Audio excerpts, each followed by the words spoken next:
የራቁት ቪዲዮ ከፊያሜታ አምሃ።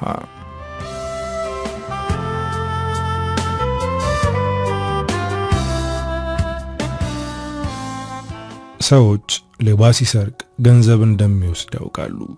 ግን በፍቅር ስም የሚሰርቁ ሰዎች ከገንዘብ በላይ የሰውን ተስፋ፣ እምነትና የነገን ህልም ይዘርፋሉ።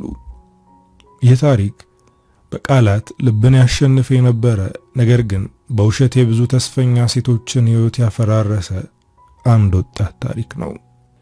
ይህ ሰው በፍቅር ቃላት የሴቶችን ህልም ከማበላሸቱ በፊት ብዙ ነገር አሳልፏል። ይህ ወጣት ሀብታሙ ይባላል።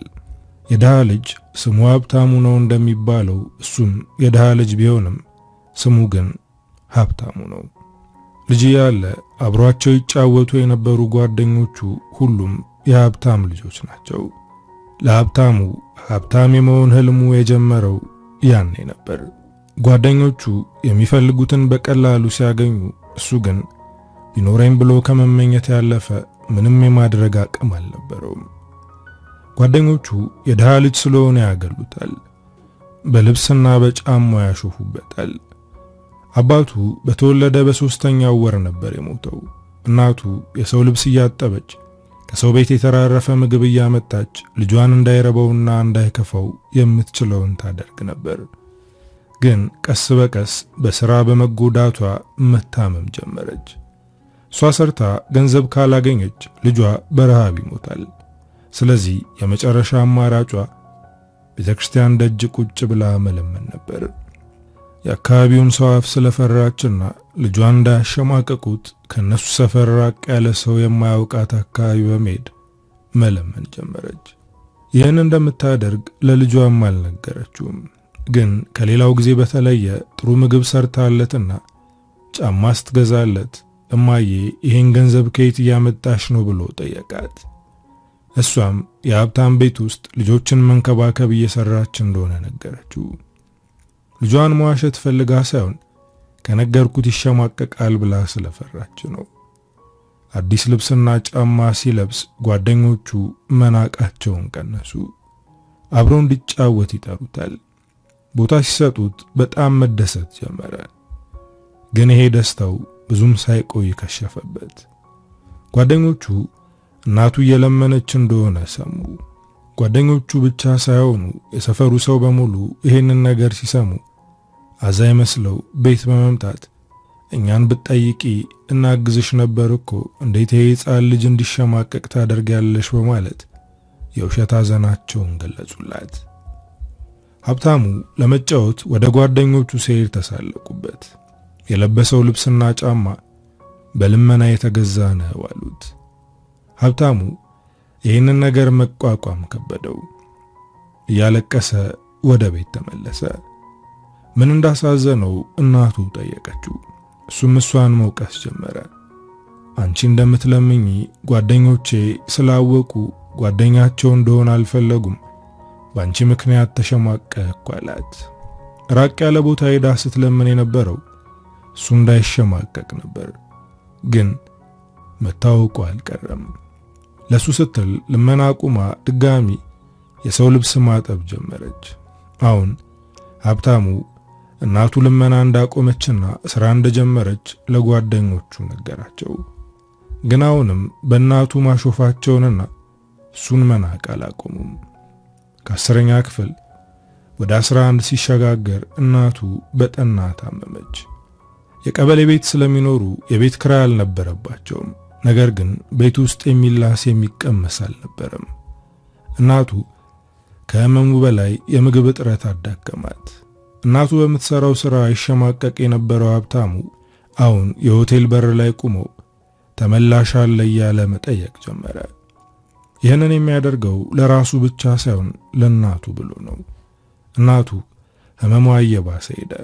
ለማሳከም እንኳን አይችልም። እናቱ እንዳትሞትበት ስለፈራ የጓደኞቹ ቤተሰቦች ቤት ሄዶ እናቴ ልትሞትብኝ ነው አሳክሙልኝ ብሎ አለቀሰ። እነሱም በጣም አዘኑለት። ግን ለካርድ ማውጫ እንኳን የሚበቃ ገንዘብ አልሰጡትም። ሀብታሙ እናቱን ለማትረፍ መንገድ ዳር ቆሞ ያለቀሰ እናቴን ማሳከሚያ ገንዘብ እርዱኝ እያለ መለመን ጀመረ። ነገር ግን ሰዎቹ ከእግር እስከ ራሱ እየተመለከቱት በዚህ ዕድሜው ሱስ ውስጥ መዘፈቁ ያሳዝናል፣ የሚለምነው እኮ ለሱሱ ነው እያሉ እየተቹት ያልፋሉ። እናቱን አሳክሞ ማትረፍ አልቻለም። እናቱን ለመቅበር የአካባቢው ሰው አንድም ሳይቀር ቀብሩ ላይ ተገኝቷል። ብዙዎች በሐዘን ተብሰልስለው አልቅሰዋል። ሀብታሙ እነዚህን ሰዎች ሲያስመስሉ ሳይ በንዴት ደሙ ተንተከተከ። እናቴን ማሳከሚያ አጥቼ ስንከራተት ለመርዳት ዝግጁ ያልነበሩ ሰዎች ዛሬ ቀብሯ ላይ እንደዚህ ማልቀሳቸው እጅግ ያናድዳል። ለማስተዛዘን ቤት ውስጥ የተቀመጡትን ሰዎች ከቤቴ ውጡ ብሎ አባረራቸው። ከዛ ጊዜ በኋላ ነበር ሀብታሙ አዲስ ባህሪ የተላበሰው። ሰፈር ውስጥ ከማናቸውም ጋር አይነጋገርም። ትምህርቱን አቁሞ ጋራዥ ቤት ተቀጥሮ መስራት ጀመረ። እናቱን ያሳጣውን ድህነት ለመበቀል በምንም አይነት መንገድ ይሁን ሀብታም ሆኖ መበቀል ይፈልጋል። እናም ብር የሚያስገኝለትን የትኛውንም አጋጣሚ አያሳልፍም። አንድ ቀን ወደ ጋራዥ አንዲት መልከ መልካምና የዋ ሴት መኪናዋን ለማስጠገን መጣች። ይቺ ሴት በእድሜ ትበልጠዋለች። ነገር ግን እንዳየችው አይኗ ውስጥ ገብቶ ነበር። ለሱ ፍላጎት እንዳላት ሲመለከት ይህንን እድል ማሳለፍ አልፈልግም አለ። እሱም እንደተመቸችው ማስመሰል ጀመረ። መኪናዋን ጠግኖ ሲጨርስ በፈገግታ እየተመለከታት ድጋሚ እንዳይበላሽ አድርጌን የሰራውልሽ ቆንጂዬ በማለት ለማሽኮርመም ሞከረ። እሷም እንደመሽኮርመም ብላ ስልክ ቁጥሯን ጽፋ ከቁጥሩ ቀጥላ እጹብ ብላ ስሟን ጽፋ ሰጠችው። ከዱባይ እቃዎችን እያመጣው ሸጣለው፣ ከዛ ማስመጣት የምትፈልገው ነገር ካለ በዚህ ደውልልኝ አለችው። መኪናዋን ይዛ ከጋራዡ ግቢ እንደወጣች ውስጡ ያመቀውን የጭንቀት ትንፋሽ እፎይ ብሎ ተነፈሰው። ይቺ ሴት በእድሜ ከፍ ያለች እንደሆነች ያውቃል፣ ግን ደግሞ ጥሩ የሚባል ገቢ አላት። ይህንን እድል ማሳለፍ አይፈልግም። ማታ ቤት እንደገባ መደወል እችላለሁ ወይ ብሎ የስልክ መልእክት ጻፈላት። እሷም ወዲያው ነበር የደወለችለት። እስከምትደውልልኝ እየጠበቅኩ ነበር አለችው። የጹብና የሀብታሙ ግንኙነት የጀመረው የዛች ቀን ነበር። ከዛ ቀን ጀምሮ በአካልም በስልክም ያወሩ ነበር። እጹብ ቤተሰብ የሌላት ብቸኛ ሴት ናት። የብቸኝነቷ ደግሞ ለሀብታሙ በጣም ጠቅሞታል። ብቸኝነቷን ተጠቅሞ ልቧ ውስጥ ገባ። አረብ ሀገር ሰርታ ያፈራችውን ቤትና መኪና ቀስ በቀስ በስሙ እንድታዞርለት አደረገ። ይህንን ያደረገችው በእሷ ፍቅር እንደወደቀና እሷን እንደማያምናት እንድታምን ስላደረጋት ነው። በፍቅርሽ አብጃለሁ፣ ግን ካንቺ ጋር ህይወት መጀመር እፈራለሁ። ምክንያቱም እኔ ላንቺ አልመጥንም፣ ድሃ ነኝ፣ በዛ ላይ አልተማርኩም አላት። እሷም እንደወደደችው ብትነግረውም እወድሃለሁ፣ ድሃ መሆን ወይም አለመማር ለኔ ችግር አይሆንብኝም የሚለው ቃሏ ሊያሳምነው ስላልቻለ ያላትን ሁሉ በስሙ አዞረችለት። ነገሩ የተበላሸው ከዛ በኋላ ነበር። ሀብታሙ ይሉኝታንና ታማኝነቱን ቅርጥፍ አድርጎ በመብላት እጹብን ከዳት።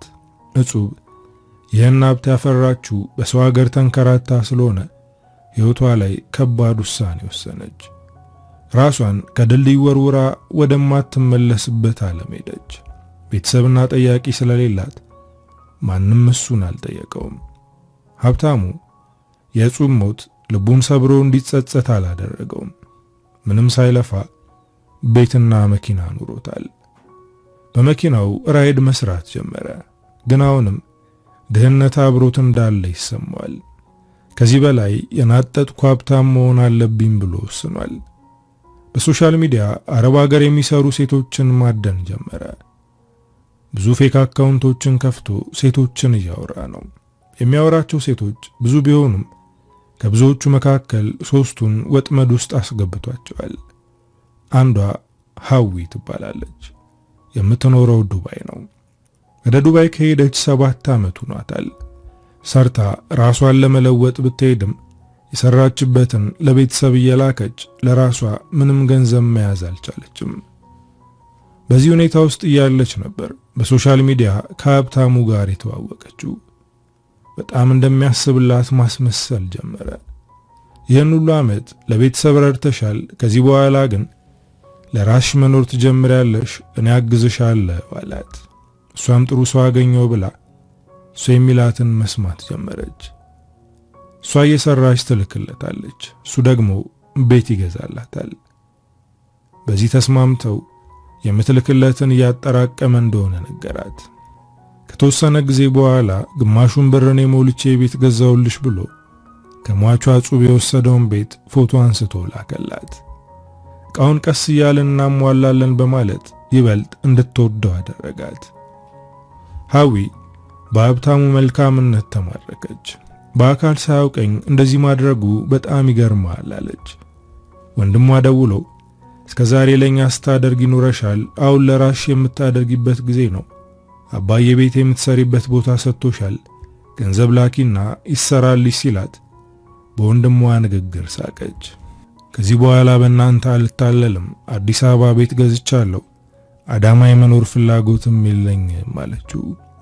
አሁን ሀብታሙ ሙሉ በሙሉ ሐዊን መዳፉ ውስጥ አስገብቷታል። ሌላኛው ወጥመድ ውስጥ የገባችው መሰረት ትባላለች። አዲስ አበባ ተወልዳ ያደገች ሴት ናት። የሰው ቤት ውስጥ ሰርታ ያሳደገቻትን እናቷን ውለታ ለመክፈል ትምህርቷን አቋርጣ ወደ ሳውዲ ሄደች። ለእናቷ ኮንዶሚኒየም ገዛችላት። ይሄ ለሷ ትልቅ ስኬት ነው። ሀብታሙ እንደተለመደው አረብ ሀገር ያሉ ሴቶችን ሲያድን ከመሰረት ጋር ተዋወቀ። መሰረት በፌስቡክ የምታውቃቸው ወንዶች በጣም ትጠነቀቃለች።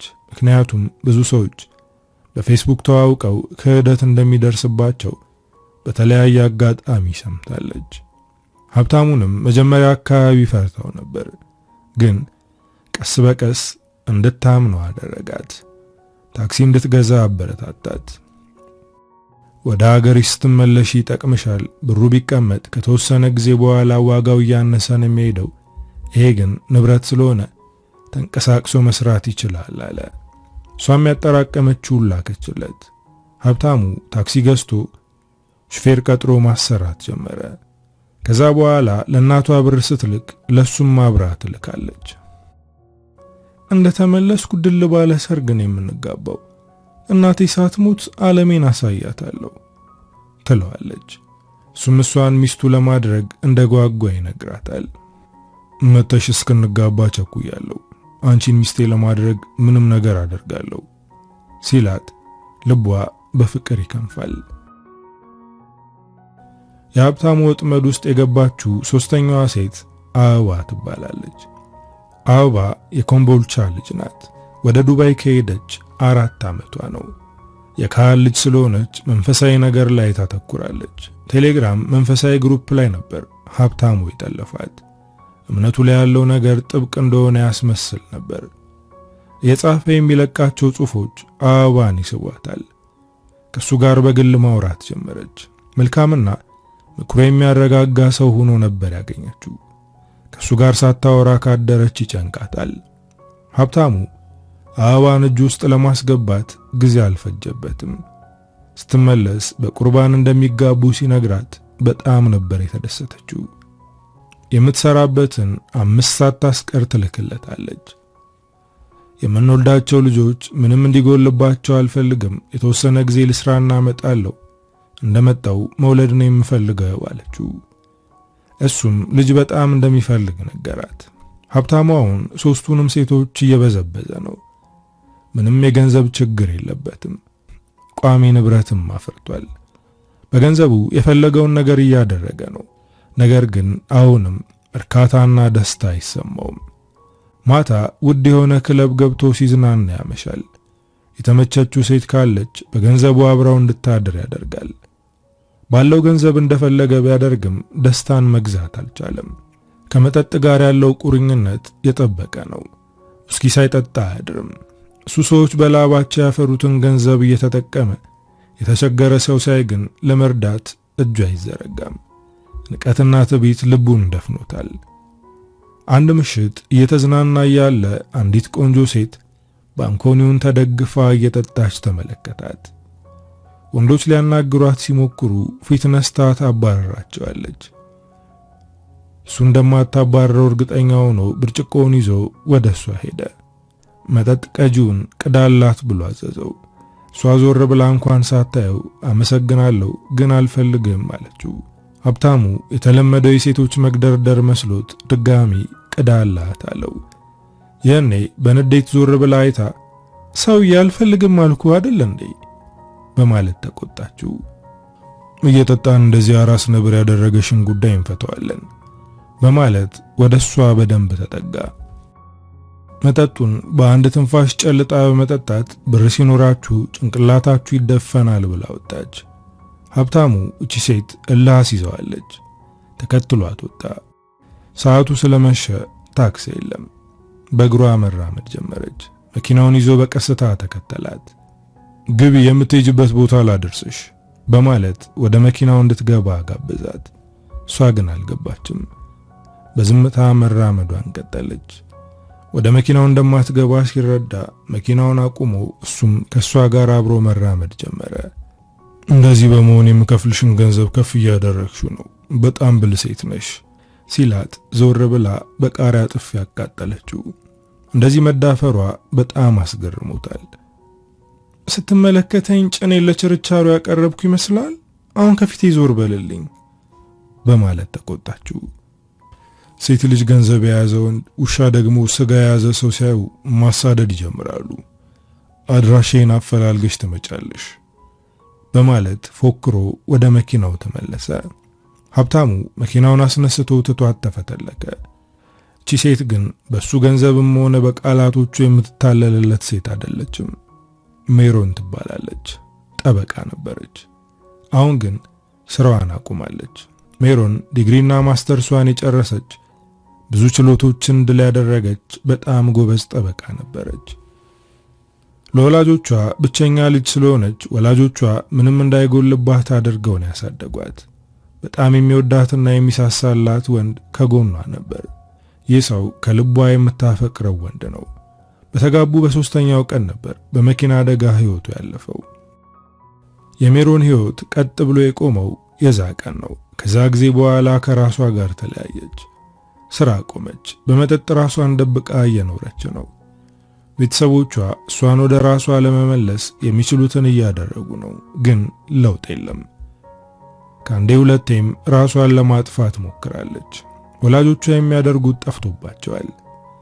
አሁን ስትጠጣ አምሽታ ወደ ቤት ስትገባ በረንዳ ላይ ቁጭ ብለው ይጠብቋታል። በሷ ምክንያት ሲሰቃዩ ስታይ ለአፍታ ቆም ብላ ታያቸዋለች። በጣም ያሳዝኗታል። ፈጣሪ እባክህ እነሱን ከማሰቃያቸው ግደለኝ ብላ አምላኳን ትማጸናለች። ሀብታሙ ሜሮንን ካያት ቀን ጀምሮ እሷ የምትጠጣበት ክለብ ይገኛል። ከዚህ በፊት ገንዘብ ያላትን ሴት ነበር የሚያሳድደው። ሜሮንን የሚያሳድደው ግን ለሱ ፍላጎት እንደሌላ ስታሳየው እልህ ውስጥ ገብቶ ነው። ለረጅም ጊዜ ተከታተላት። ከሷ ጋር ለመግባባት ብዙ ጥረት አድርጓል። በስተመጨረሻ ግን ተሳክቶለታል። ሀብታሙና ሜሮን በደንብ ተግባቡ። እንደዚህ የሆነችው በባሏ ሞት እንደሆነና በሕይወት ተስፋ እንደቆረጠች አወቀ። ተሰምቶት የማያውቀው ስሜት እየተሰማው ነው። ከሷ ምንም አይነት ጥቅም አይፈልግም፣ ግን ከሷ ጋር ጊዜ ማሳለፍና የበለጠ መቀራረብ ይፈልጋል። ድጋሚ ተስፋ እንዲኖራትና የመኖር ጉጉቷ እንዲጨምር እንዲሁም ከመጠጥና ከሲጋራ ሱስ እንድትወጣ ለማድረግ እየሞከረ ነው። ለቤተሰቦችሽ አስቢ። አንቺ እንደዚህ በሆንሽ ቁጥር እነሱ እያዘኑ ነው። በዚህ እድሜያቸው መደሰት እንጂ ማዘን የለባቸውም አላት። ይህንን ነገር ሳታስበው ቀርታ ሳይሆን ከዚህ ነገር መውጣት ስለከበዳት ነው። እንደዚህ ሰውን ከሚያዩኝ በሞት ይሻለኛል ብዬ ራሴን ለማጥፋት አስባለሁ፣ ግን ደግሞ ይበልጥ ይጎዳሉ። ከዚህ በላይ እንዲሰቃዩ አልፈልግም ስትለው ከዚህ ነገር እንድትወጣ የሚያግዛት ነገር ሀብታሙ በልጅነቱ ባሳለፈው ነገር በጣም ተጎድቶ ስለነበር ከገንዘብ ውጪ ሰው አያስፈልገኝም ብሎ ደግ ነገር ከማድረግ ተቆጥቦ ነበር። ከዚህ በላይ እንዲሰቃዩ አልፈልግም ስትለው ከዚህ ነገር እንድትወጣ እንደሚያግዛት ነገራት። ሀብታሙ በልጅነቱ ባሳለፈው ነገር በጣም ተጎድቶ ስለነበር ከገንዘብ ውጪ ሰው አያስፈልገኝም ብሎ ደግ ነገር ከማድረግ ተቆጥቦ ነበር። አሁን ግን ልቡ ለስልሷል። ሜሮንን ወዷታል። እሷም ከሱ ጋር ስትሆን ውስጧ ያለው ህመም ይጠፋል። የሜሮን ቤተሰቦች ለሀብታሙ ያላቸው ክብርና ፍቅር የተለየ ነው። ምክንያቱም ልጃቸው ከሱ ጋር ከተዋወቀች ጊዜ ጀምሮ ትልቅ ለውጥ እያሳየች ነው። በተለይ እናቷ ልጇ ከሀብታሙ ጋር ፍቅር እንድትጀምር ትፈልጋለች። ልጄ ይሄ ሰው ለየት ያለ ነው፣ ላንቺ ሲል ምንም ነገር ያደርጋል እያለች ታሞግሰዋለች። ሜሮንም ትኩረቷን ወደሱ እያደረገች ነው። ሁልጊዜ ሲገናኙ ስለ ራሷ ብሶት ብቻ እያወራች ታለቅስበታለች። ስለሱ አንድም ቀን ጠይቀው አታውቅም። እሱም ምንም ነገር ነግሯት አያውቅም። እንዲያወራት ስለፈለገች ቤተሰቦች እዚያ አዲስ አበባ ውስጥ ናቸው በማለት የመጀመሪያ ጥያቄዋን ጠየቀችው። አባቴን አላውቀውም፣ እናቴ ግን ሞታለች። መታከሚያ ገንዘብ ስላልነበራትና ረሃብ ተጨምሮባት ነው የሞተችው በማለት ውስጡ ያለውን እውነታ ነገራት። ሜሮን ለሀብታሙ አዘነችለት። እናቱ የሞተችው መታከሚያ ስላልነበራትና በረሃብ ምክንያት ከሆነ አሁን እሱ ይህን ሁሉ ሀብት ከየት አመጣው ብላ አሰበች። ምክንያቱም ገና በዚህ ዕድሜው ይህን ሁሉ ሀብት ማፍራት በጣም ከባድ ስለሆነ ይህን ነገር ማሰቧ እንደማይቀር ስላወቀ እሱም ከእናቱ ሞት ላይ ያቆመውን ወሬ ቀጠለው። እናቱ በገንዘብ እጥረት ስትሞት ድህነትን ለመበቀል ቀን ከሌት እየሰራ አሁን ያለበት ደረጃ ላይ እንደደረሰ ነገራት። ሜሮን በሀብታሙ ብርታት በጣም ተደነቀች። ቤተሰቦቿም ታታሪነቱን እያደነቁለት ነው። ይህን ሁሉ ሀብት ያገኘው በሚያታልላቸው ሴቶች ምክንያት መሆኑን ቢያውቁ ሁሉም ይጠሉት ነበር። እሱ ግን ይሄ ነገር እንዳይታወቅበት በጣም ይጠነቀቃል። ሀብታሙ የሜሮንን የልብ ቁስል በፍቅር አከመላት። ፍቅር ይሰጣታል፣ ያከብራታልም። ከሷ ስባሪ ሳንቲም አይፈልግም። ሜሮን ወደ ራሷ እየተመለሰች ነው። መጠጥ አቁማለች። እንደ በፊቱ ራሷን እየጠበቀች ነው። ስራዋንም ለመጀመር አስባለች። ቤተሰቦቿ እንደዚህ ሆና ሲያዩት እጅግ ተደሰቱ። ይሄ የሆነው በሀብታሙ ምክንያት እንደሆነ ስለሚያውቁ ለሱ ያላቸው ክብር ከፍ አለ። ሀብታሙና ሜሮን ግንኙነታቸው ወደ ፍቅር ቀይረውታል። እንደዛ የተጎዳች ሴት በዚህ ፍጥነት ከሱ ጋር ፍቅር መጀመሯ እንዲጠራጠር እያደረገው ነው። ሲያገኛት በጣም ከባድ ሁኔታ ውስጥ ነበረች። የሞተውን ባሏን እንደዚህ ቶሎ ረስታ የሱ ቅፍ ውስጥ የምትገባ አልመሰለውም ነበር። ይቺ ሴት ገንዘቤን ለመቀራመት ይሆን እንደ ህይወቴ ውስጥ የገባችው ብሎ ራሱን እየጠየቀ ነው። አንድ ቀን አብራው ቁጭ ብለው ፊልም እየተመለከቱ ያለ ስለሟቹ ባሏ ጠየቃት። በጣም ተወጁ ነበር ብሎ ጠየቃት። እሷም በረጅሙ ተንፍሳ አዎ በጣም ወደው ነበር ብላ መለሰችለት። እና እንዴት በቀላሉ ከልብሽ አወጣሽው ሲላት አላወጣውትም፣ መቼም አላወጣውም፣ ሁልጊዜም አብሮኝ ይኖራል። ይሄ ማለት ግን ላንተ የሚሰማኝ ስሜት ይከለክለኛል ማለት አይደለም፣ ከልቤ ወድጄሃለሁ አለችው። ሜሮን ይህን ያለችው ከልቧ ነው። ሀብታሙን በጣም ወደዋለች። ከሷ ጋር በፍቅር ቢከንፍም አረብ ሀገር ያሉት ሴቶችን ማታለሉን አላቆመም። የሜሮን ወላጆች እንዲጋቡ እየገፋፏቸው ነው። ሜሮን ግን መጣደፍ አልፈለገችም። ለተወሰነ ጊዜ እንዲሁ ለመቀጠል ፈልጋለች። ሀብታሙም በፍጥነት ማግባት አልፈለገም።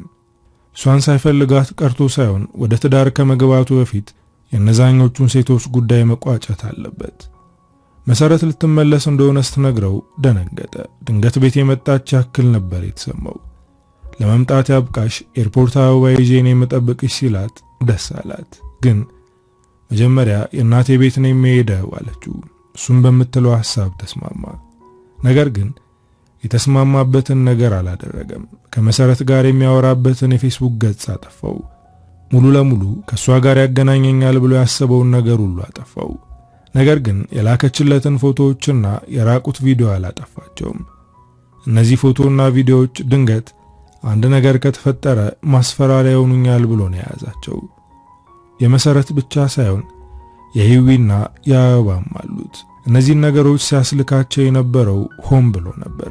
መሰረት እንዳታገኘው አድራሻውን አጠፋ። አሁን ሁለቱ ሴቶች ቀርተውታል። እነሱንም እንደ መሰረት ግንኙነቴን ላቋርጥባቸው ወይስ እስከሚመጡ ገንዘብ ልቀበላቸው ብሎ ከራሱ ጋር ስብሰባ ተቀመጠ።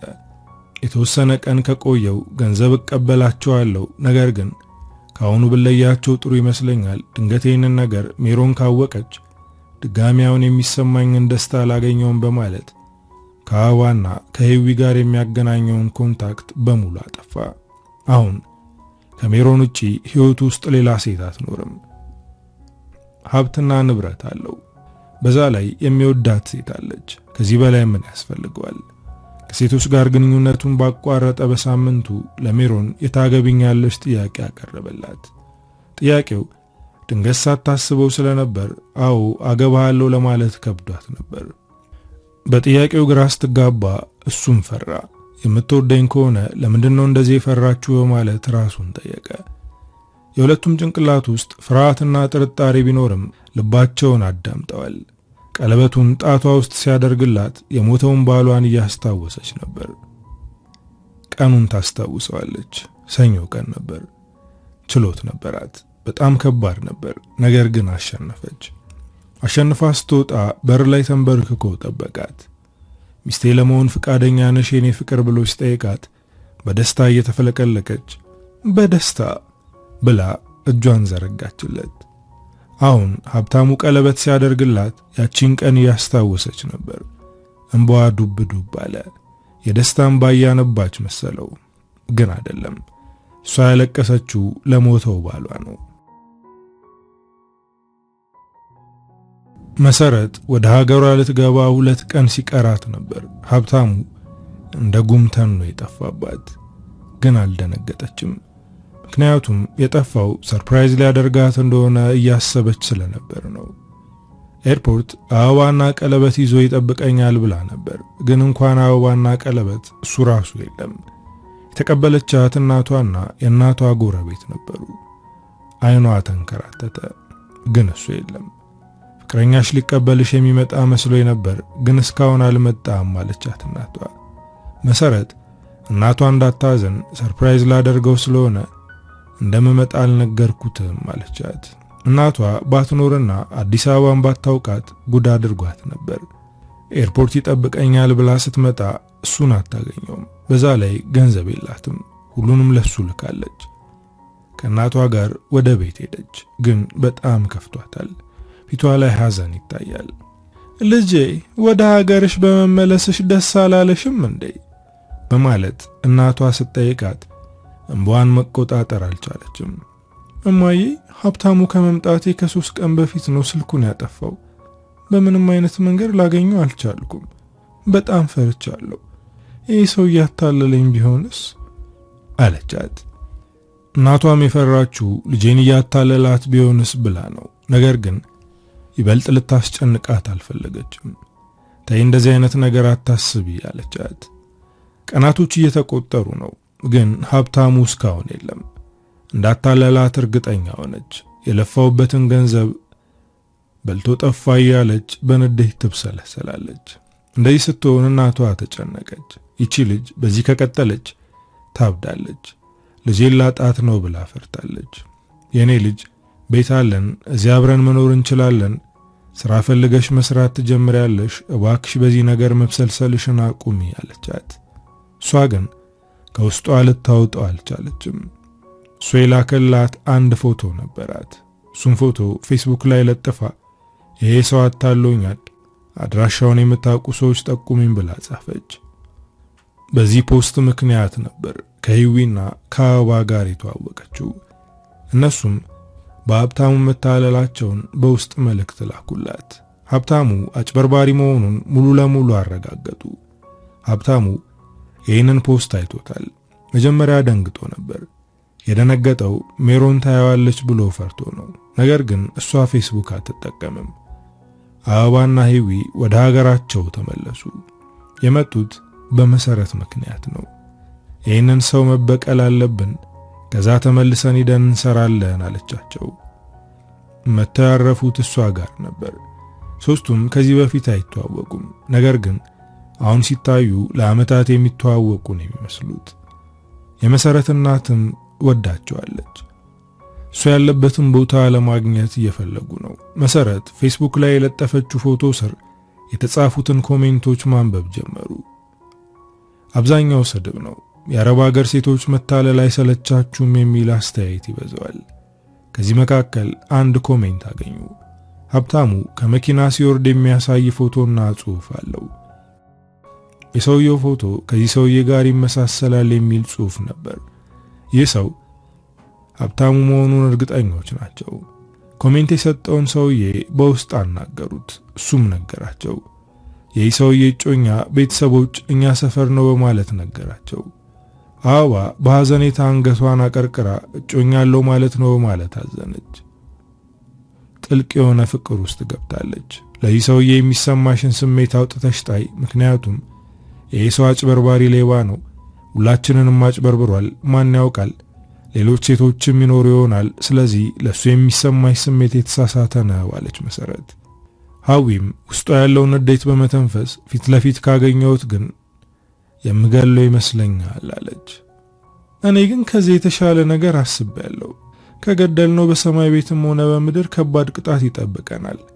ገንዘባችንን አታለው ወሰደብን ብንልም አያስኬደንም፣ ግን እጮኛ እንዳለችው ሰምተናል። ስለዚህ ህይወቱን እንበጠብጠዋለን ማለት ነው አለች። ይሄ ነገር የሚያረካ በቀል ባይመስላቸውም ሊሞክሩ ተወስነዋል። የሜሮን ቤተሰቦች ሜሮንን አግቢ እያሉ እየጨቀጨቋት ነው። ሀብታሙ በጣም ጥሩ ወንድ ነው፣ ከነበርሽበት ጨለማ አውጥቶሻል እና ምን እየጠበቅሽ ነው? ቶሎ ብለሽ ባልሽ አድርጊው፣ ስትነፋረቂ አንዷ ላፍ እንዳታደርግልሽ ይሏታል። ሀብታሙ በፍቅር እያከመ ከነበረችበት ሐዘን እንድትወጣ አድርጓታል። የሚሰጣት ፍቅርና እንክብካቤ ለየት ያለ ነው፣ ግን ማግባት ፈርታለች። እድሜሽ ቁሞ አይጠብቅሽም፣ ሴት ነሽ፣ ስለዚህ ጊዜሽን ተጠቀሚ፣ የሚወድሽን ወንድ አግቢና ወለድ ወለድ አድርጊ ያለቻት እናቷ። የቤተሰቦቿ ጭቅጭቅ አላስቀምጣት ሲል ደውላ ቤት መሆኑን አረጋገጠች። ማውራት ስላለብን እየመጣው ነው በማለት ከቤቷ ወጣች። መሰረት ከነሜሮን ቤት ፊት ለፊት ቆማ ነበር። ሜሮን ስትወጣ ወደሷ ተጠጋች። ሜሮን ማለት አንቺ ነሽ በማለት ጠየቀቻት። እሷም ግራ በመጋባት አዎ እኔ ነኝ፣ ምን ልርዳሽ በማለት መለሰችላት። 5 ደቂቃ እንድትሰጪኝ ፈልጌ ነው፣ ሻይ ቡና እያልን ብናወራ ደስ ይለኛል። ሜሮን ግን ወደ ሀብታሙ ለመሄድ ስለቸኮለች አሁን ቸኩያለሁ ግን በኋላ ልደውልልሽ ብላ ስልክ ቁጥሯን ተቀበለቻት። ሜሮን ወደ ሀብታሙ ቤት ሄደች። እሱም ቁጭ ብሎ እየጠበቃት ነበር። የምንነጋገረው ነገር አለ ስላለችው በጣም ፈርቷል። ብዙ ነገሮች ወደ ጭንቅላቱ እየተመላለሱ ነው። አረብ ሀገር ስላሉ ሴቶች ሰምታ ይሆን ወይስ በእኔ ምክንያት ራሷን ስላጠፋችው ሴት አውቃ ይሆን? እንለያይ ልትለኝ ይሆን እንዴ በማለት በውስጡ እየተጨነቀ ነው። ሜሮን ትንፋሿን ሰብስባ ማውራት ጀመረች። እውነቱን ለመናገር ወደ ትዳር ለመግባት በጣም ፈርቻለሁ፣ ነገር ግን በፍርሃት ምክንያት ጊዜን ማባከን አልፈልግም። አንተስ ምን ታስባለህ በማለት ጠየቀችው። ሀብታሙ ፍቅር ውስጥ ነው።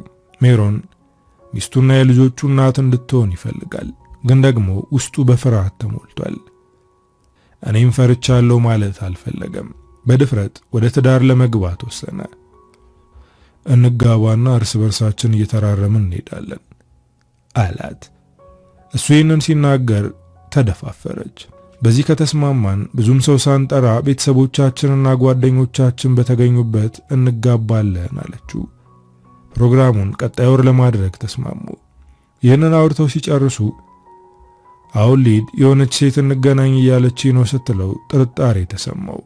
ማናት? ልታገኝሽ የፈለገችው በምን ምክንያት እንደሆነ አውቀሻል? ምክንያቱ ምን እንደሆነ እንደማታውቅ ነግራው ከቤት ወጣች። ሀብታሙ ደንግጧል። ካታለላቸው ሴቶች መካከል አንዷ እንደሆነች ታውቆታል።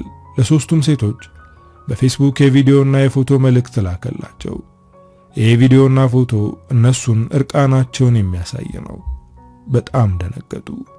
ይህንን ነገር እንዳጠፋው ነግሯቸው ነበር፣ ግን ሀብታሙ ይሄ ቀን እንደሚመጣ ስለገባው አስቀምጦታል። ምንም ነገር ለማድረግ ከሞከሩ ቪዲዮውንና ፎቶውን ሶሻል ሚዲያ ላይ እንደሚለቀው መልእክት አስቀምጦላቸዋል። አበባ በጭንቀት ማልቀስ ጀመረች። ቤተሰቦቼ ይህን ነገር ካዩ በድንጋጤ ይሞታሉ። ምን ላደርግ ነው አለች። መሰረትም በጣም ደንግጣለች። እናቷ ይህንን ነገር ካየችው ልቧ ቀጥ ነው የሚለው። የኔም እናት ይህንን ነገር ካየችው ትሞትብኛለች በማለት ተጨነቀች። ሀዊ ግን በዚህ ቪዲዮ ምክንያት ሀብታሙን መበቀል እንደማታቆም ነገረቻቸው። አበባ ግን በቃንቶ እያለች ነው። መሰረት ደግሞ መሃል ላይ ናት።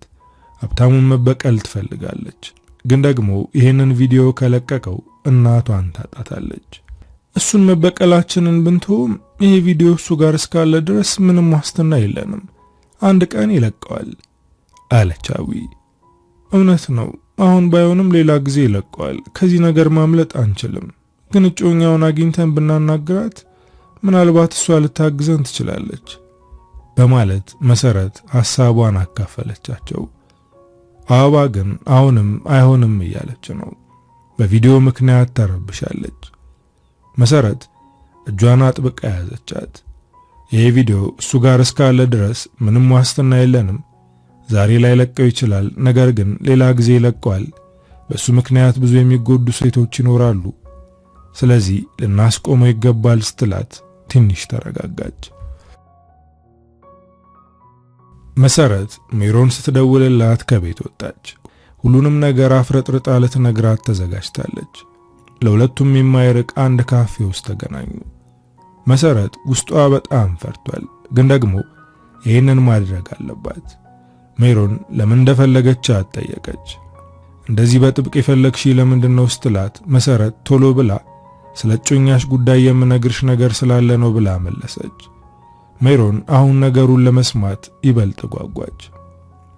እጮኛዬን ታውቂዋለሽ ስትል ጠየቀቻት። መሰረትም እንደምታውቀው ነገረቻት። ያንቺ እጮኛ ለኔም ፍቅረኛዬ ነው ስትላት የሜሮን አይኖች በድንጋጤ ተበለጠጡ። እኔ እጮኛው ነኝ፣ ስለምን ፍቅረኛ ነው የምታወሪው ብላ በቁጣ ተናገረች። ሀብታሙን አታውቂውም፣ ከኔ ሌላ 2 ፍቅረኞች አሉት፣ ግን እነሱም እንደኔ ተታለዋል። በሰው ሀገር እየተንከራተትን ያገኘነውን ገንዘብ በልቶ ጠፋ ስትል ሜሮን ከት ብላ ሳቀች።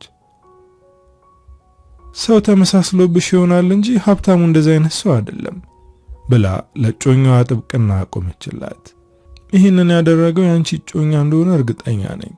ገንዘባችንን መብላቱ ብቻ ሳይሆን የሶስታችንን የራቁት ቪዲዮ ይዞ በዛ እያስፈራራን ነው። ካላመንሽ ከሰዓታት በፊት የላከውን ላሳይሽ ብላ የላከበትን የፌስቡክ አካውንት አሳየቻት። በእርግጥ ይሄ የፌስቡክ አካውንት የሱ መሆኑን አይገልጽም። ሜሮን ግራ ተጋባች። ምን እንደምታደርግና ምን እንደምትል አታውቅም። የኔ ሀብታሙ ይሄንን ያደርጋል ብዬ አላስብም፣ ግን እናንተ እርግጠኛ እንድትሆኑና ያታለላችሁን ሰው እንድትፈልጉ የሀብታሙን ስልክ ልፈትሽ፣ እንዲሁም ሌሎች ነገሮችን ላጣራና ላሳውቃችሁ አለቻት። መሰረትም እሱ እንደሆነ እርግጠኞች ነን፣ ግን አንቺ ያልሽው ይሁን፣ እስከምታሳውቂ እንጠብቃለን አለቻት። ሜሮን መሰረትን አተኩራ ተመለከተቻት። በሰው ሀገር ለፍታ ያገኘችውን ገንዘብ በወንድ መበላቷ አሳዝኗታል። እኔ ጠበቃ ነኝ፣ በምችለው አግዛችኋለሁ። ማንም ይሁን ማን ይሄንን ያደረገው ሰው የእጁን ማግኘት አለበት፣ የኔ ጮኛም ቢሆን አለቻት። እሺ ስልክሽን እንጠብቃለን አለቻት። ሜሮን ይህንን ነገር ማመን ከብዷታል። የኔ ሀብታሙ ይህንን ነገር አያደርግም እያለች እየደጋገመች ለራሷ ትናገራለች። ወደ ቤት ስትገባ እናቷ በጉጉት እየጠበቀቻት ነበር። ከሀብታሙ ጋር ስለ ሰርጉ ተነጋገራችሁ መቼ ነው ማለት በጥያቄ አጣደፈቻት። ሜሮን መሰረት በነገረቻት ነገር ምክንያት ጭንቅላቷ ተወዛግቧል። እማዬ አሁን ስራ አለብኝ፣ ወደ ክፍሌ ልገባ ነው። ስለዚህ ጉዳይ ነገ ከነገ ወዲያ እንነጋገርበታለን አለች። የሆነ ነገር እንዳስጨነቃት እናቷ አውቃለች። ይቺ ልጅ ድጋሚ ጭንቀት ውስጥ እንዳትገባና እንዳትጎዳ ፈራለው። ያሁን ሁኔታዋ ያኔ እንደነበረችው ነው ማለት ለሜሮን አባት ነገረችው። ምን ሆነሽ ነው ብለሽ እንዳታስጨንቂያት፣ ነገሩን ራሷ ትፈተዋለች ብሎ ችላ አላት። ሜሮን ወደ ክፍሏ ገብታ ምን ማድረግ እንዳለባት እያሰላሰለች ነው። መሰረት የነገረችኝ ነገር እውነት ከሆነ ምንድነው የማደርገው አለች። ውስጧ እየተረበሸ ነው። ድጋሜ የልብ ስብራት እንዳያጋጥማት እየጸለየች ነው። መጀመሪያ እውነታውን ማጣራት አለብኝ አለች። ለ2 ቀን የሚሆን ልብስ በቦርሳዋ ይዛ ቅዳሜና እሁድን ከሀብታሙ ጋር ነው የማሳልፈው በማለት ለወላጆቿ ተናግራ ከቤት ወጣች። ለሀብታሙ ሳትነግረው ቀጥታ ወደ ቤት ሄደች። ከሰዓታት በፊት ከሱ ጋር ነበረች፣ ግን ቅዳሜና እሁድን ከሱ ጋር እንደምታሳልፍ አልነገረችውም። ድንገት ልብስ ይዛ ስትመጣ ግራ ተጋባ። በመምጣቷ ቅር አላለውም፣ ግን ደግሞ ድንገት መሆኑ ግራ አጋብቶታል። በጥርጣሬ ዓይን እየተመለከታት እንዴት ድንገት መጣሽ አላት። ምን ነው በመምጣቴ ቅር ብሎሃል እንዴ? በቃ ወደ ቤት እመለሳለሁ ስትለው አቀፋት። በመምጣትሽ ደስተኛ ነኝ፣ ግን ቅድም ከቤት ስትወጪ ተመልሰሽ እንደምትመጪ አልነገርሽኝም። ለማንኛውም በመምጣትሽ ደስተኛ ነኝ አላት። የሀብታሙን ሁኔታ ስትመለከት መሰረት እንዳለችው አጭበርባሪ አይመስልም። ይሄ ነገር የተሳሳተ ከሆነ በዚህ በማይረባ ነገር መጠርጠሬ ይቆጨኛል፣ እንዴት ይቅርታ እንደምጠይቀው ፈጣሪ ብቻ ነው የሚያውቀው እያለች ከራሷ ጋር ታወራለች። ሜሮን ምንም ለየት ያለ ነገር አላሳየችውም። እንደተለመደው ከሱ ጋር ጥሩ የሚባል ጊዜ እያሳለፈች ነው። ምሽቱን ሙሉ ምንም ነገር አላደረገችም። ነገር ግን ሌሊት በቀስታ ከቅፎ ወጥታ ስልኩን ይዛ ወደ መታጠቢያ ክፍል ገባች። ስልኩ ፓስወርድ የለውም። እያንዳንዱን ፕላትፎርም ፈተሸች። የተደበቀ ቪዲዮና ፎቶ ይኖራል ብላየች፣ ግን ምንም የተለየ ነገር አላየችበትም። ስልኩን መልሳ አስቀምጣ እቅፉ ውስጥ ገባች። የማታውቃት ሴት የነገረቻትን አምና ይህንን ማድረጓ አሳፈራት። ሀብታሙ እሷ ከእንቅልፏ ከመንቃቷ በፊት ተነስቶ ቁርስ አዘጋጅቶ ቀሰቀሳት። ሌሊት ያደረገችው ነገር እየጎረበጣት ነው። ልትነግረውም እየቃጣት ነው፣ ግን አንደበቷን ቆጠበች። ሀብታሙ የሥራ ስልክ ሲደወልለት ቶሎ መለሳለሁ፣ እስከዛው የጀመርሽውን መጽሐፍ እያነበብሽ ጠብቂኝ ብሎ ከቤት ወጣ። አሁን ለሷ ጥሩ አጋጣሚ ሆነላት። ቤቱን መፈተሽ ጀመረች። ስራ ወደሚሰራበት ክፍል ገባች። መሳቢያዎቹን እየከፈተች ተመለከተቻቸው።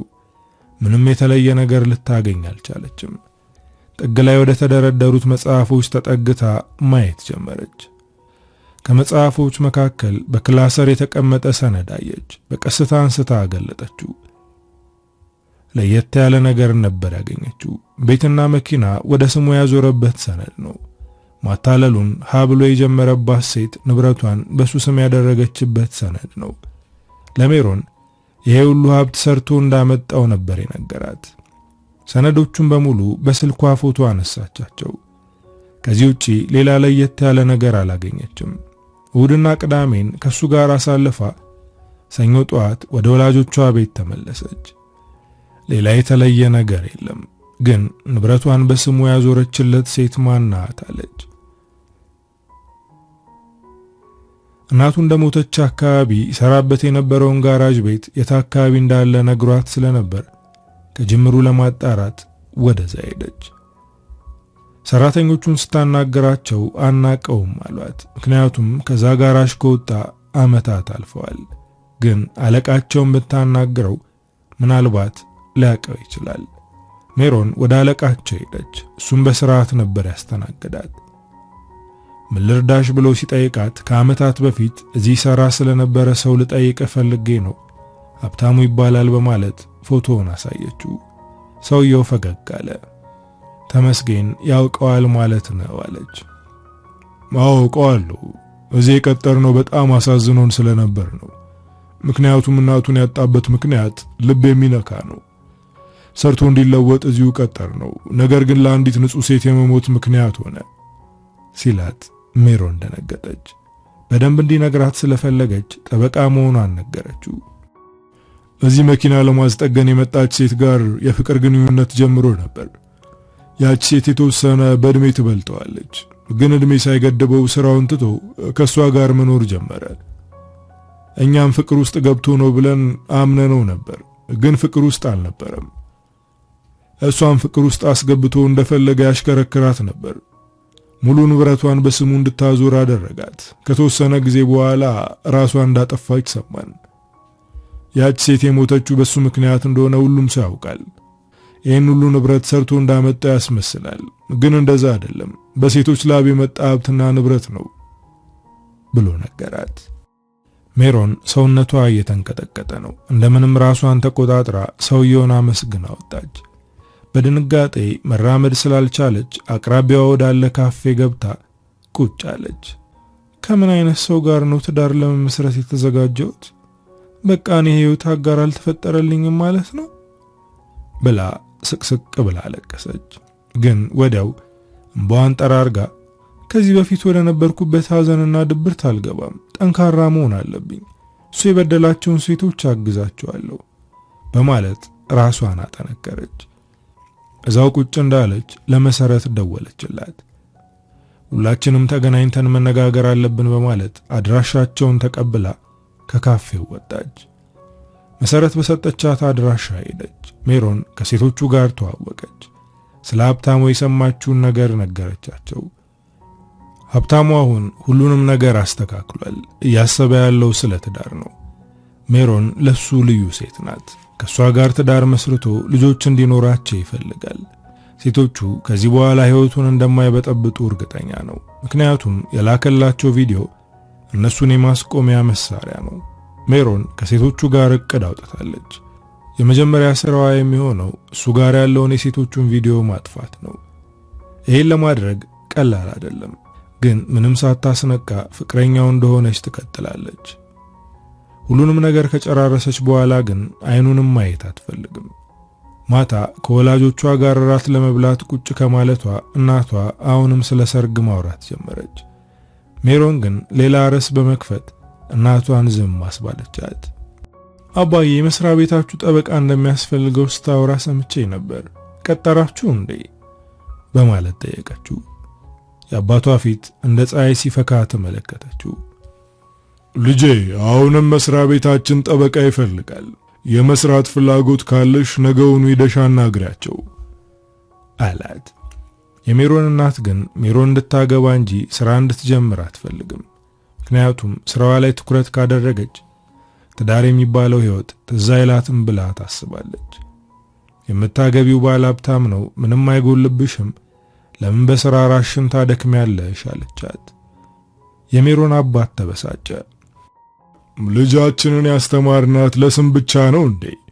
የባሏንም ሆነ የሌላ ሰው እጅ እንዳታይ ሰርታ ፍላጎቷ እንድታሟላን ያስተማርናት።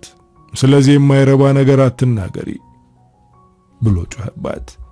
ሜሮን በአባቷ ሐሳብ ትስማማለች። ነገር ግን በሷ ምክንያት ወላጆቿ እንዲጨቃጨቁ አትፈልግም።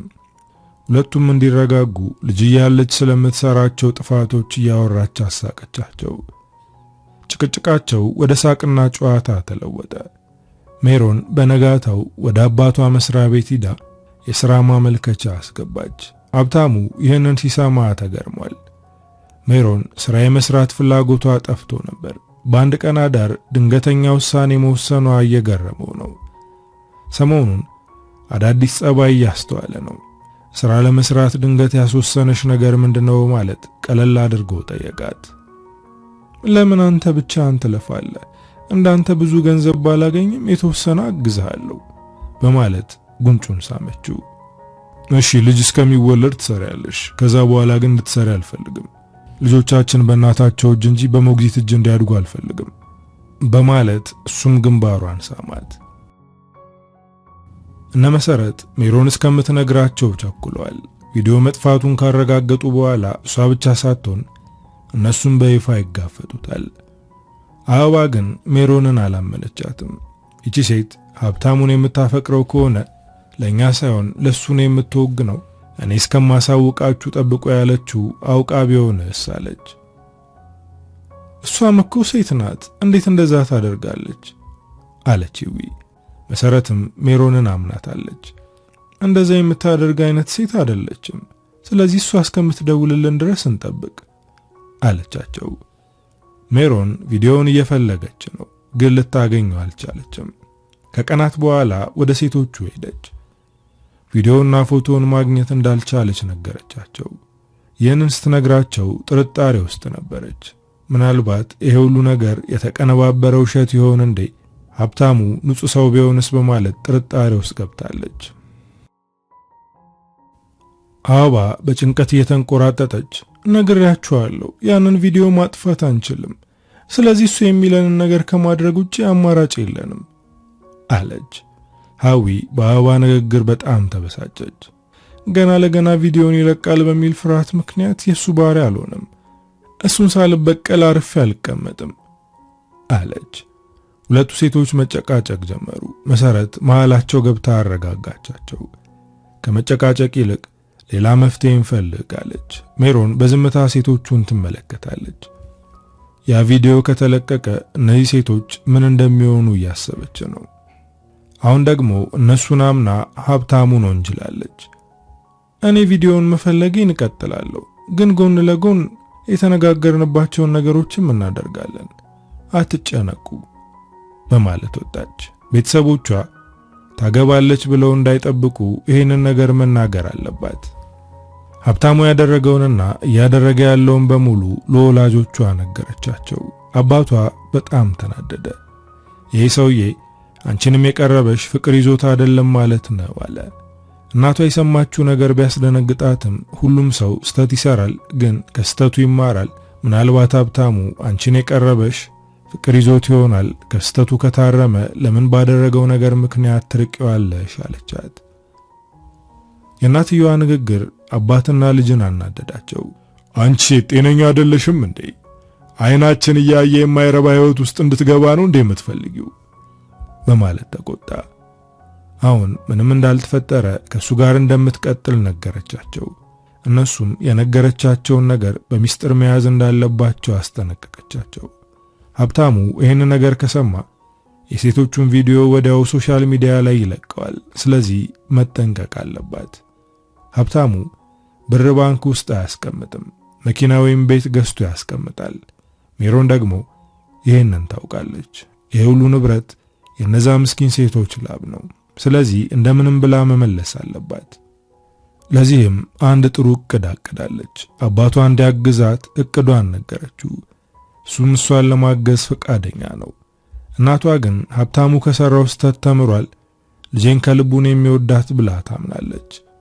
ይህን ነገር ለማስተካከልና እንዲጋቡ ለማድረግ የምትችለው ልታደርግ እያሰበች ነው። ሴቶቹ ሜሮንን ቁጭ ብለው መጠበቅ አድክሟቸዋል። በተለይ ደግሞ ሀዊ በጣም ሰልችቷታል። በቃ ወደ ቤተሰቦቼ መሄድ አለብኝ፣ ከነሱ ጋር የተወሰነ ቀን ቆይቼ ተመልሼ ወደ አረብ ሀገር መሄድ አለብኝ አለች።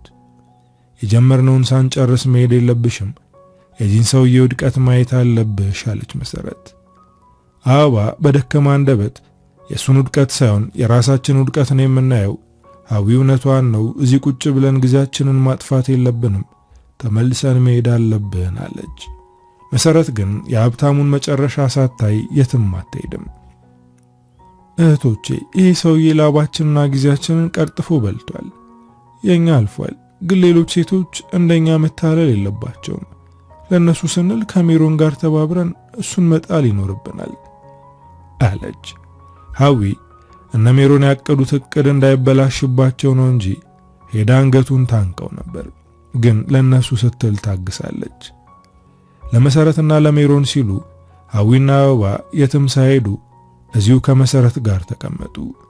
በዚያ አጭር ጊዜ ውስጥ በጣም የሚዋደዱና የሚተሳሰቡ እህትማማቾች ሆነዋል። ሀብታሙ ሜሮን አዲስ ነገር ስለመጀመር አማክራው ነበር። ስለ ጉዳዩ ደጋግሞ እያሰበበት ነው።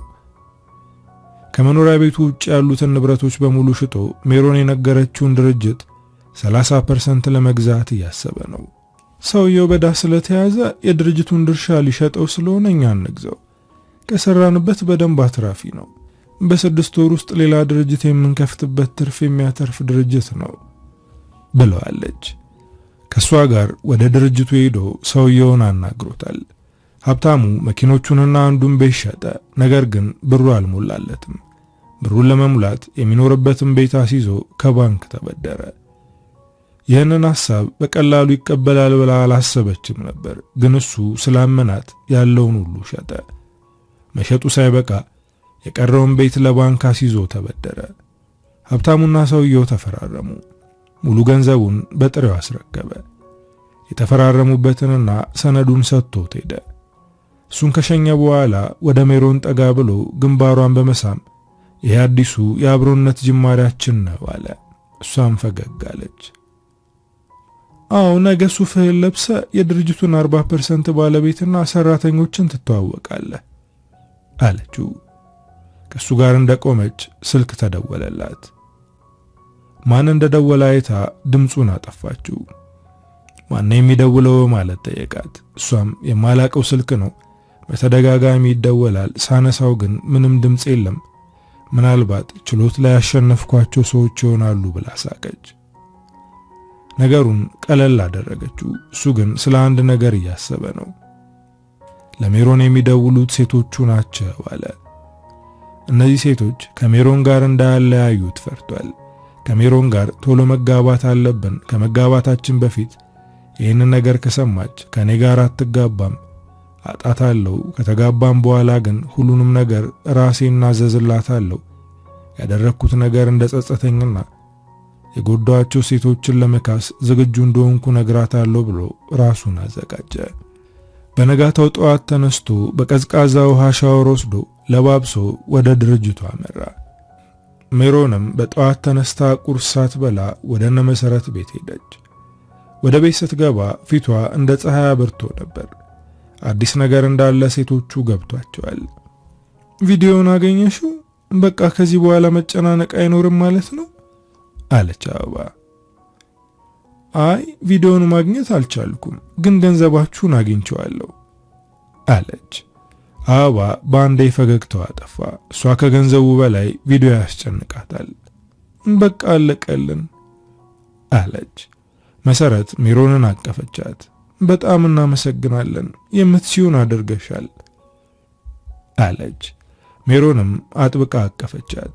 ሀብታሙ ወደ ድርጅቱ ሄዶ ሲያናግር የድርጅቱ ባለቤትና ማኔጀር የሆነው ሰውዬ ከት ብሎ ሳቀበት።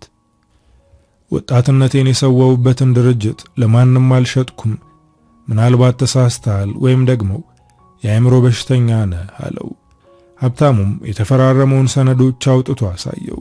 ሰውየው ሰነዱን ካየ በኋላ ከመሳቢያው የራሱን ሰነዶች አውጥቶ አሳየው። ድርጅቱ ውስጥ ሌላ አጋር እንደሌለና ሙሉ ለሙሉ በሱ ስም እንደሆነ አሳየው። ሀብታሙ የተፈራረመው ሰነድ የውሸት ነው። ማመን አልቻለም። የድርጅቱ 60% የራሴ ነው እያለ መጮህ ጀመረ። ከሰውየው ጋር አንገት ለአንገት ተናነቁ። ሀብታሙ ከዛ ድርጅት የወጣው በፖሊሶች ነበር። ሰነዶቹ ላይ ምርመራ ሲደረግ የውሸት ናቸው፣ ትክክል አይደሉም። ሜሮን ሁሉንም ነገር በጥንቃቄ ነው ያደረገችው። ከሀብታሙ ጋር የተፈራረመው ሰውዬና ከሷ ጋር ቁጭ ብለው የነበሩት እማኞች እንዲሁም ሲፈራረሙ ፎቶ ሲያነሳ የነበረውን ሰው ብር ከፍላ ያመጣቻቸው የራሷ ሰዎች ናቸው። ሁሉንም በጥንቃቄ ነው ያደረገችው። ሜሮን ቪዲዮን ባታገኘውም ገንዘቡን ግን መልሳለች። ግን ሆኖም ደስተኛ አይደለችም። ያ ቪዲዮ በሀብታሙ እጅ ነው ያለው። አበባ በጭንቀት እየተንቆራጠጠች ነው። ሀብታሙ ገንዘቡ እንደተበላ ካወቀ በንዴት ቪዲዮውን ይለቀዋል አለች። መሰረትና ሀዊ ከራሳቸው በላይ የአበባ ሁኔታ አስጨንቋቸዋል። ቪዲዮ ከተለቀቀ ከባድ ሁኔታ ውስጥ ትገባለች። ሀብታሙ ሰነዱ የውሸት መሆኑን ካረጋገጠ በኋላ ቀጥታ ሄደው ወደ ሜሮን ቤት ነበር። የግቢውን በር በኃይል ሲያንኳኳ አባቷ ከፈተው። ሜሮን የት ናት እያለ አባቷን ገፍቶ ወደ ውስጥ ገባ። ሜሮን ግን ቤት ውስጥ አልነበረችም። እናቷ ልጄ ተረጋጋና ደውልላት ትመጣለች አለችው። እሱ ግን አልተረጋጋም። ይበልጥ እየተናደደ ነው። ለምን ስርዓት አትይዝም? በዚህ ሁኔታ ልጄን ማናገር አትችልም በማለት አባቷ ቆፍጠን ብሎ ተናገረ። እሱም በእጁ የያዘውን ሰነድ እያሳየ ልጄ የሰራችኝን ጉድ ተመልከት አለው። አውቃለሁ ልጄ ትክክለኛውን ነገር ነው ያደረገችው ሲለው ሀብታሙ ደነገጠ። ይህንን ሁሉ ነገር እናንተም ታውቃላችሁ? እናንተም የሌባ ተባባሪ ናችሁ ማለት ነው አለው። ልጄ አንተ የሰራውን ስህተት ነው ያስተካከለችው። እኛ አንተ ሴት አጭበርብረህ ያመጣኸውን ስባሪ ሳንቲም አንፈልግም አለው አባቷ። የሜሮን አባት ተረጋግቶ ነበር የሚናገረው። ሀብታሙ ከነሱ ቤት ወጥቶ ወደ ቤቱ ሄደ። ለጠበቃ ደውሎ አማከረ። ገንዘቡን በሕግ እንዴት ማስመለስ እንዳለበት አማከረ። ግን ምንም ተስፋ የለውም። ቤቱን ዘግቶ አለቀሰ። ሜሮን ታታልለኛለች ብሎ አልጠረጠረም ነበር።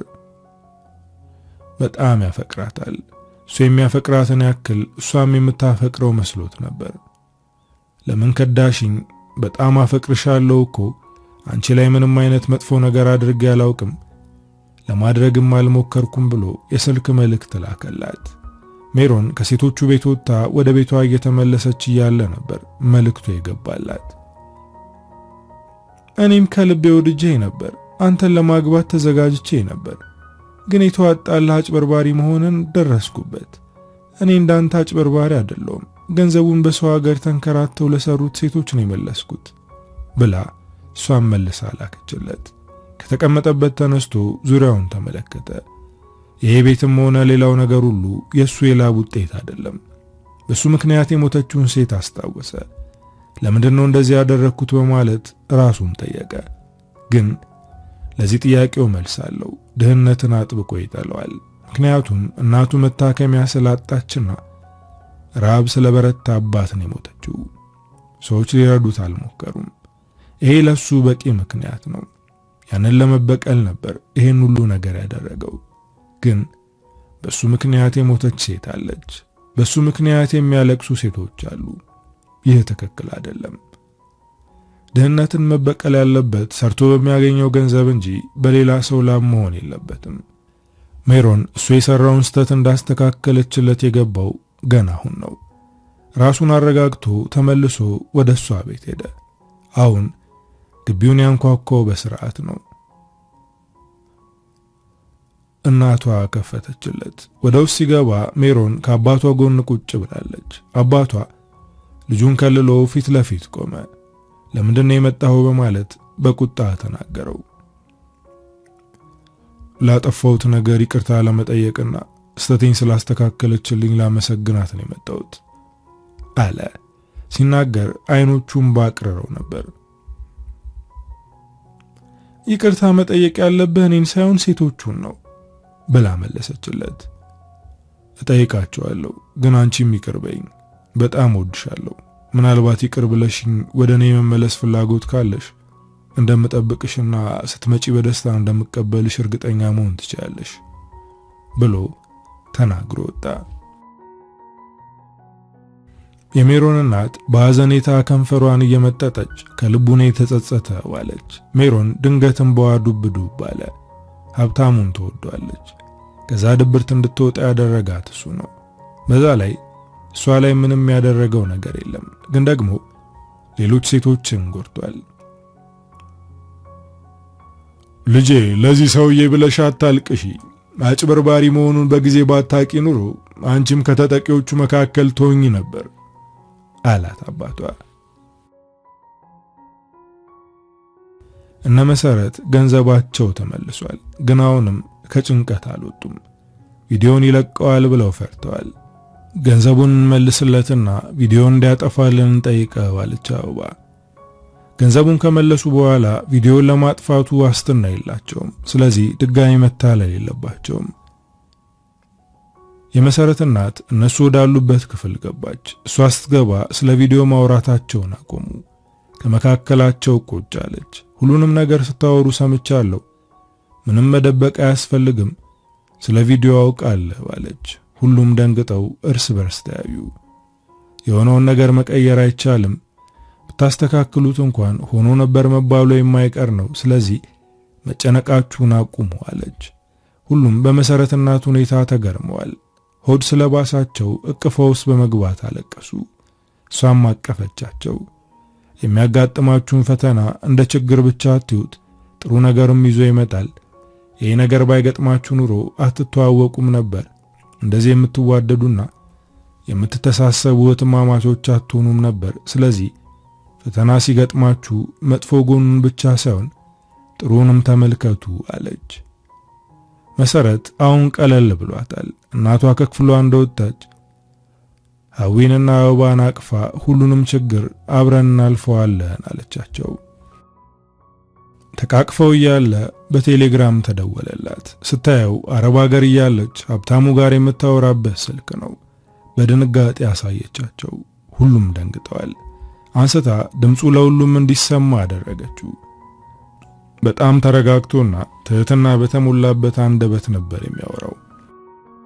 ሐዊና አበባ አብረውሽ እንዳሉ አውቃለሁ ብሎ ነበር ንግግሩን የጀመረው።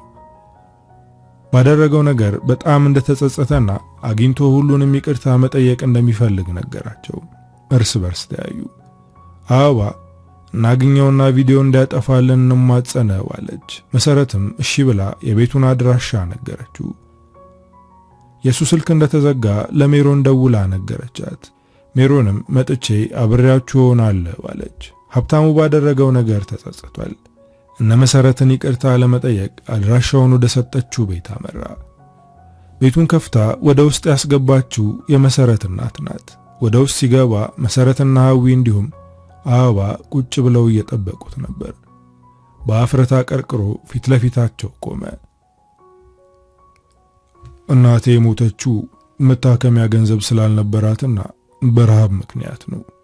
ገንዘብ የነበራቸውን ሰዎች እያለቀስኩ እናቴን አድኑልኝ ብላቸውም በሐዘኔታ እኔን ከመመልከት የዘለለ ምንም አላደረጉም።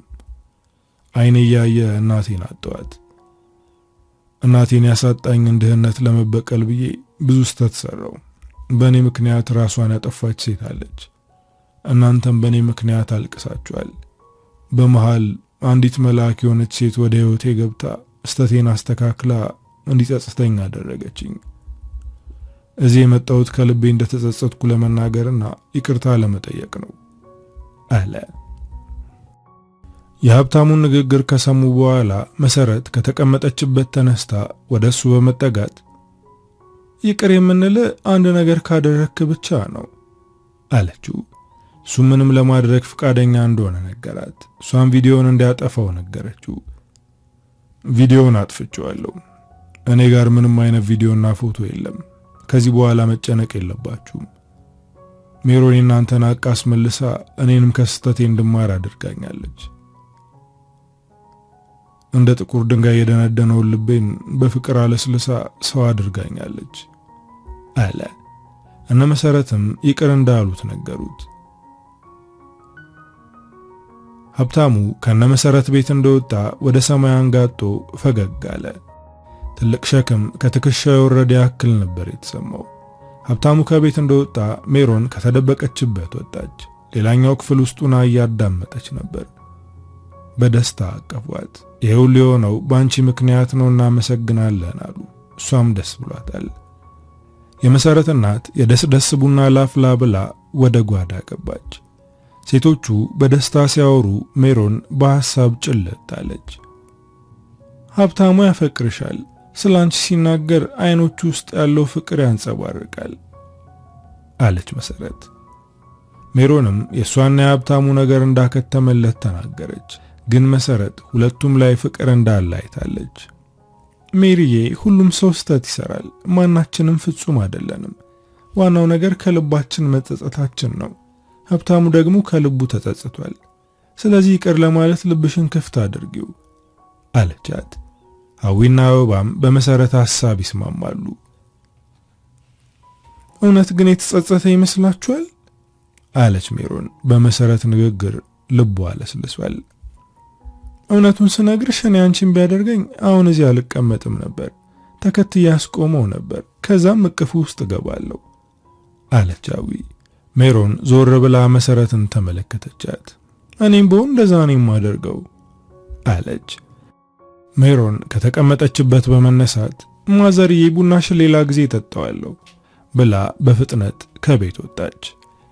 ሜሮን እየሮጠች ነው። ሀብታሙ መኪናውን ራቅ አድርጎ አቁሞ ስለነበር ደረሰችበት። ሀብታሙ ብላ ስትጠራው በፍጥነት ዞረ። ሜሮንን ሲያያት ልቡ በፍጥነት መምታት ጀመረ። ፊት ለፊቱ በመቆም በዝምታ አይኖቹን እያየች ነው። ይቅርታ እስከሚጠይቃት እየጠበቀችው ነው። እሱ ግን ስለደነገጠ በዝምታ እያያት ነው። እየጠበቅኩ ነው ስትለው የሚናገረው ጠፋበት። እንደደነገጠ ስለገባት ባደረከው ነገር ከልብን የተጸጸትከው አለችው። ሀብታሙ ከድንጋጤ የተመለሰው አሁን ነው። አዎ በጣም ተጸጽቻለሁ። ድህነትን መበቀል ያለብኝ ሰርቼ ባገኘሁት ገንዘብ እንጂ በሌላ ሰው ላብ እንዳልሆነ ተምሬያለሁ። እባክሽ ይቅርበኝ አላት። እሷም እቅፉ ውስጥ ገባች። ይቅር ብዬሃለሁ አለችው።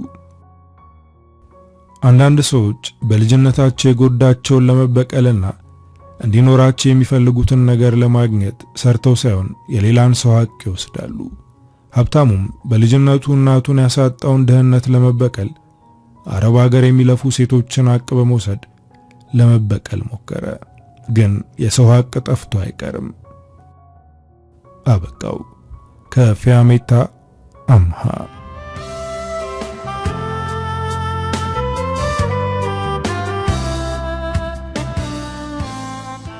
እንግዲህ ዶቼ ለዛሬ ይዤላችሁ የመጣሁት ታሪክ የሰማችሁትን ይመስል ነበር። ታሪኩን እንደወደዳችሁት በርካታ ቁም ነገሮች እንዳገኛችሁበት ተስፋ አደርጋለሁ። በቀጣይ በሌላ ስራ እስክንገናኝ ሀገራችንን ሰላም ያደርግልን። ቻው።